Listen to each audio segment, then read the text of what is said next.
Hello friends, பாசிப்பருப்பை வச்சு ஹெல்த்தியான டேஸ்ட்டான ஒரு ஸ்வீட் ரெசிபி தான் செய்ய போகிறோம். வாங்க அது எப்படி செய்கிறதுன்னு பார்க்கலாம். அதுக்கு நான் 1 கப் பாசிப்பருப்பு எடுத்து நல்லா சிம்மில் வச்சு வறுத்து எடுத்துக்கிறேன். அதை நல்லா வாஷ் பண்ணிவிட்டு குக்கரில் போட்டு வேக வச்சு எடுத்துக்கலாம். அதில் கொஞ்சமாக உப்பு ஆட் பண்ணிக்கோங்க, ஒரு பிஞ்சு. ஓகே, இந்த மாதிரி வேக வச்சு எடுத்துக்கோங்க. ஓகே, இப்போ நெக்ஸ்ட்டு நம்ம வேற ஒரு பவுலில் வெல்லம் 1 கப் ஆட் பண்ணிவிட்டு அதை நம்ம பாகு காய்ச்சி எடுத்துக்கலாம். ஓகே, இப்போ பாகு ரெடி ஆகிடுச்சு.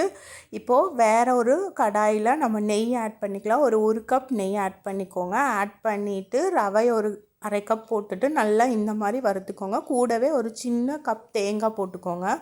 ஓகே, பாருங்கள், இந்த ஸ்டேஜில் நம்ம வேக வச்ச பாசிப்பருப்பையும் ஆட் பண்ணிவிட்டு இந்த வெள்ளைப்பாகை ஆட் பண்ணி நல்லா கலந்து விடுங்க. ஓகே, இந்த கன்சிஸ்டன்சிக்கு வரும்போது நம்ம நெய்யை ஆட் பண்ணிக்கலாம். ஆட் பண்ணிவிட்டு கேஷ்யூ, முந்திரி உங்கள்கிட்ட எது இருக்கோ அதை தாளித்து கொட்டி சர்வ் பண்ணுங்கள். சூப்பரான ஒரு ஸ்வீட் ரெசிபி ரெடி.